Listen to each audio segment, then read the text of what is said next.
অনেক সময় শীতে কবুতরগুলো দুর্বল হয়ে গেলে ওই সময় বাচ্চা খাওয়াইতে যে আরো অসুস্থ হয়ে যায়, যে কারণে দেখা যায় বাচ্চা তো টিকেই না, বড় কবুতরও টিকে না। ভাইরাসে কিন্তু কবুতরের বাচ্চা সবচেয়ে প্রথমে মরে যায়। একটা ব্লাডের সাথে আরেকটা ব্লাড জোড়া দিছি টেস্টিং এর জন্য, কি বাচ্চা বের হয় দেখার জন্য। একটা বাচ্চা বের করবো আজকে।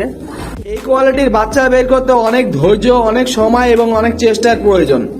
যখনই আপনারা পারফেক্ট পেয়ার করা শিখে যাবেন তখন থেকে আপনারা এই কোয়ালিটির বাচ্চা পাবেন ইনশাআল্লাহ। এই কারণে আমি সব সময় বলি, অন্যের কবুতরকে বদনাম করতে যে অন্যের কবুতরের সময় দেওয়ার থেকে ভালো নিজের কবুতরের সময় দেন, আর নিজেদের কবুতরের দিয়ে ভালো কিছু করার চেষ্টা করবেন। নিজের কাছে যাই আছে তা দিয়েই চেষ্টা করবেন, ইনশাআল্লাহ এক না একদিন সফল হবেন।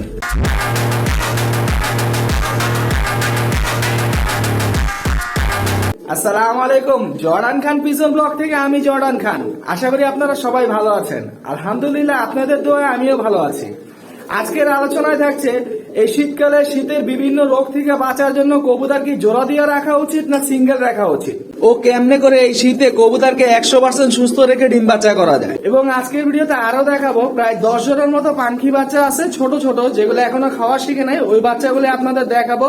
তো আর দেরি না করে ভিডিওটা শুরু করা যাক। So let's start the video. প্রথম চ্যাপ্টারে এবারের পাখির বাচ্চাগুলো আপনাদের দেখাইতেছি। এই যে যেমন ধরেন এই যে এইখানে আছে জাবরা ডিপ ব্লুর বাচ্চা, এগুলা মাশাআল্লাহ। এই যে এইখানে আছে বইলের বাচ্চা আছে এখানে। এই যে বইলের বাচ্চাটা আমি একটু এই পাশে করে দিই। এই দেখেন ফুল জাবরা বইল, মাশাআল্লাহ। আর এই যে এইখানে আরেক জোড়া বাচ্চা আছে, ঝুমা বাচ্চা। এই যে ওই বাচ্চাটা ওই ভিতরে ঢুকছে, বের করে দিলাম। ছোট বাচ্চা, এইখানে একটা বাচ্চা আছে, এটা জেলি চোখের।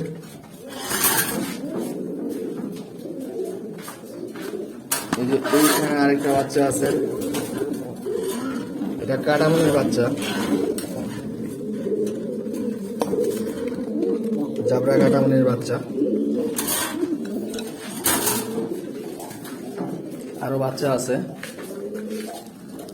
এই যে এইখানে বাচ্চা আছে, এগুলো ছোট, এগুলো কাটামনের বাচ্চা আপনার। এই যে এইখানে আছে জাবরা বাচ্চা, এটা। এই যে এইখানে আছে কাটামনের বাচ্চা। এইখানে একদম ছোট ছোট বাচ্চা আছে দুইটা। এই যে এটা একটা কম্বো করছি, মানে একটা ব্লাডের সাথে আরেকটা ব্লাড জোড়া দিছি টেস্টিং এর জন্য, কি বাচ্চা বের হয় দেখার জন্য।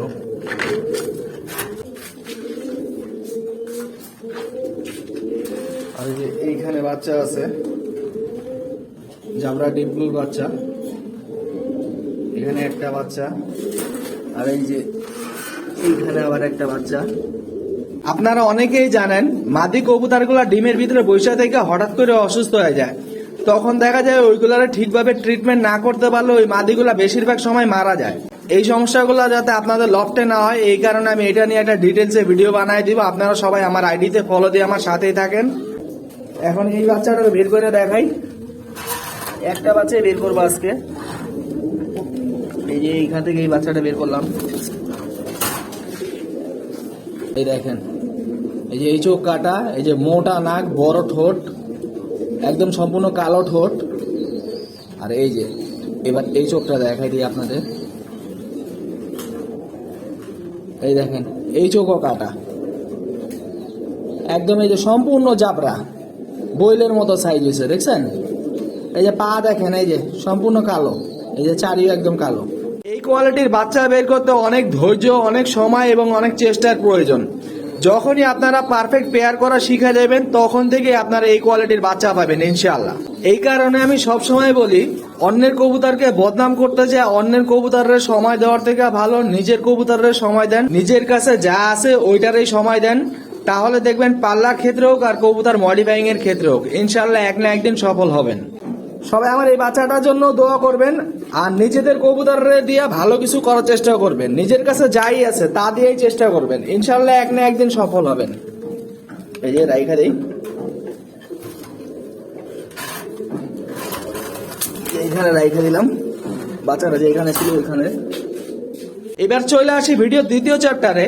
এই শীত চলাকালীন অবস্থায় কবুতরকে বিভিন্ন রকম রোগ ও ভাইরাস থেকে বাঁচানোর জন্য কবুতরকে সিঙ্গেল রাখলে ভালো হয় না জোড়া দিয়া পেয়ার করে ডিম বাচ্চা নিলে ভালো হয়, এই আলোচনায়। এটা নিয়ে অনেক কথা বলে, কেউ বলে সিঙ্গেল রাখা উচিত, কেউ বলে জোড়া দিয়া রাখলেও সমস্যা হয় না। দেখেন, আমি কমার্শিয়াল কবুতর পালি, আমি আমার হিসাবে বলতেছি। দেখেন, এখন আমি আপনাদের বলতে পারি এই শীতে বিভিন্ন রকম রোগ ও ভাইরাস থেকে বাঁচানোর জন্য কবুতরগুলোকে সিঙ্গেল রাখাই ভালো। তাহলে এটা আমার নিজের সাথে একটা মিথ্যা কথা হয়ে যাব, কারণ আমি নিজেই কিন্তু এই শীতে আমার সবগুলা কবুতরের জোড়া দিয়ে রাখছি। কারণ যারাই আপনারা ভিডিওটা দেখতেছেন, আপনাদের ভিতরে অনেকে পাখি কবুতর পালে, তারা যদি আমার এই কথাগুলো শুনি না তাদের কবুতরের জোড়া ভাঙ্গা দিয়ে রাখে, আর আমি তো এদিক দিয়ে আমার কবুতর সবগুলার জোড়া দিয়ে রাখছি, তখন দেখা যাবে আমার কবুতরের ধুমায় বাচ্চা উঠবো, আমার সেলের সম্ভাবনা অনেক বেশি থাকবো। কিন্তু আমি এই বিষয়গুলো এইভাবে চিন্তা করি না কোনো সময়, কারণ আমি মানি রিজিকের মালিক একমাত্র আল্লাহ। আল্লাহ চাইলে আমি ঘরে বসে থাকলে আমার রিজিক চলে আসবো। এই কারণে আপনাদের সাথে আমার মিথ্যা কথা বলার কোনো প্রয়োজন নাই। আমার কথা হলো, এই শীতের বিভিন্ন রকম রোগ ও ভাইরাস থেকে বাঁচানোর জন্য আপনারা জোড়া দিয়েও রাখতে পারেন, আবার সিঙ্গেলও রাখতে পারেন। তবে কবুতরকে জোড়া দিয়ে রাখতে হলে অবশ্যই আপনাদের টেক কেয়ার করতে হবে। যদি আপনার টেক কেয়ার করার মতো সময় থাকে তাহলে আপনারা জোড়া দিয়ে রাখবেন, আর যদি কবুতরকে টেক কেয়ার করার মতো সময় না থাকে, মানে এই শীতের জন্য আপনাদের কবুতরগুলোকে এক্সট্রা টাইম দেওয়ার মতো সময় যদি আপনাদের না থাকে, তাহলে কবুতরগুলোকে জোড়া ভেঙে আলাদা রাখাই ভালো হবে। কারণ বিষয়টা হচ্ছে, শীতে কিন্তু কবুতরের অনেক রকম রোগ ও ভাইরাসের দেখা দেয়।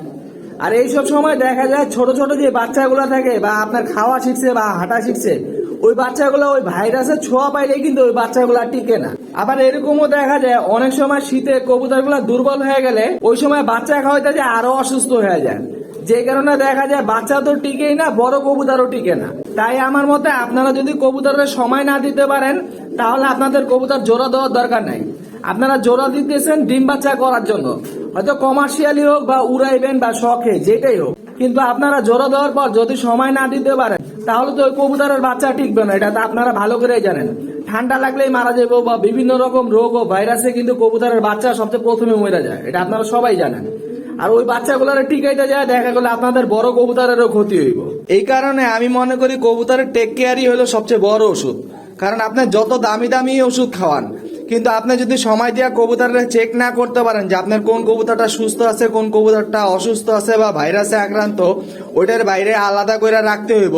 এগুলো লক্ষ্য করার জন্য যদি আপনারা সময় না পান বা এগুলার যদি আপনারা ঠিকভাবে না দেখেন, তাহলে আপনাদের লফটে যদি কোনো একটা কবুতরের ভাইরাসে পায়, তাহলে কিন্তু আপনাদের দেখা যায় সম্পূর্ণ লফটি ধ্বংস হয়ে যেতে পারে। এই সমস্ত বিষয় মাথায় রেখেই এই শীতে যদি আপনাদের কবুতরগুলোকে এক্সট্রা টাইম দেওয়ার মতো সময় থাকে, তাহলেই কেবল কবুতরগুলোকে জোড়া দিবেন, আর না হলে কবুতরগুলোকে জোড়া ভেঙে আলাদা রাখাই ভালো হবে। সামনেই আমি এমন একটা ভিডিও নিয়ে আসতেছি, ওই ভিডিওটার দ্বারা আপনারা এক পলকেই বুঝা ফেলবেন আপনাদের ঘরের কবুতরগুলোর কৃমি আছে নাকি নাই, এবং কৃমির দ্বারা আমাদের কবুতরগুলো যে সমস্ত সমস্যা হয় বা ক্ষতি হয়, ওই সমস্ত সমস্যা বা ক্ষতি যাতে আপনাদের কবুতরের না হয়, এজন্য আমি আপনাদের এমন এক টিপস দিব, যে টিপসের দ্বারা আপনারা আপনাদের কবুতরগুলোকে এইরকম সমস্যা বা ক্ষতি থেকে বাঁচাইতে পারবেন মুহূর্তেই। এই কারণে যারা এই ভিডিওটা দেখতেছেন বা এরকম কবুতরের যে কোনো রোগের সহজ চিকিৎসা চান, তারা অবশ্যই আমার আইডিতে ফলো দিয়ে আমার পাশেই থাকবেন, এবং এই ভিডিওটিকে লাইক দিয়ে কমেন্ট করে আপনাদের মন্তব্য জানাতে ভুলবেন না। জর্ডান খান পিজন ব্লগ থেকে আমি জর্ডান খান, আল্লাহ হাফেজ।